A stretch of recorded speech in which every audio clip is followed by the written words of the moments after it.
మొన్న సిఎంఆర్ కాలేజ్, నిన్న Mahabubnagar polytechnic college. Bathrooms లో కెమెరాలు పెట్టి అమ్మాయిల భద్రతను ప్రమాదంలో పడేస్తున్నారు బద్మాష్ గాళ్లు. మహబూబ్ నగర్ కాలేజ్ ఘటనలో పోలీసుల దర్యాప్తు కొనసాగుతోంది. దానికి సంబంధించిన బ్రేకింగ్ అందుతోంది. మహబూబ్ నగర్ జిల్లా పాలిటెక్నిక్ కాలేజ్ గర్ల్స్ టాయిలెట్ లో మొబైల్ ఫోన్ ఘటనపై పోలీసులు దర్యాప్తు కొనసాగుతోంది.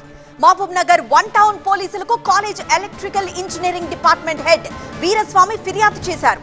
పోలీసులు బిఎన్ఎస్ 77, 79, 66E, 67 ITA, 2000, 2008 సెక్షన్ల కింద ఎఫ్ఐఆర్ నమోదు చేశారు. నిందితుడు సిద్ధార్థను అదుపులోకి తీసుకున్నారు. లోతైన దర్యాప్తు కోసం మొబైల్ ను FSL కు పంపే యోచనలో ఉన్నారు. మొబైల్లో సుమారు గంటన్నరకు పైగా వీడియో ఉన్నట్లు తెలుస్తోంది. టాయిలెట్ లో నిన్న ఉదయం 10:40 మొబైల్ గుర్తించారు విద్యార్థినులు. సిద్ధార్థ్ కావాలనే టాయిలెట్ లో మొబైల్ పెట్టాడని చెప్తున్నారు కాలేజ్ ప్రిన్సిపల్. మొబైల్ టాయిలెట్ పోయిండు, మన బాత్రూంలో పోయి వాడి యొక్క మొబైల్ ఆడ పెట్టాడు.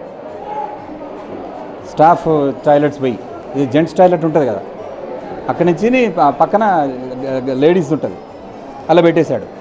పెట్టేసినాక మా వాళ్ళు అటెండర్స్ చూశారు, అటు సైడ్ పోయి చూసినాక వాళ్ళకి డౌట్ వచ్చింది. ఇట్లా పెట్టిందని చెప్పేసి డౌట్ వస్తే వెంటనే తీసుకొని రమ్మన్నాం, మా హెచ్ఓడికి హ్యాండ్ ఓవర్ చేయమన్నా. అది వాళ్ళ సహకారంతో అతను తీసుకొచ్చి మాకు ఇచ్చేసాడు. స్టూడెంట్ కావాలని చేసింది ఇది, మా దగ్గర అటువంటి వాతావరణం లేదు. గతంలో ఇలాంటి ఘటనే జరిగినా ఎలాంటి యాక్షన్ తీసుకోలేదంటున్నారు విద్యార్థినులు. ఇలాంటి పరిణామాలు చూస్తుంటే తమకు ఆందోళన కలుగుతోందని చెప్తున్నారు.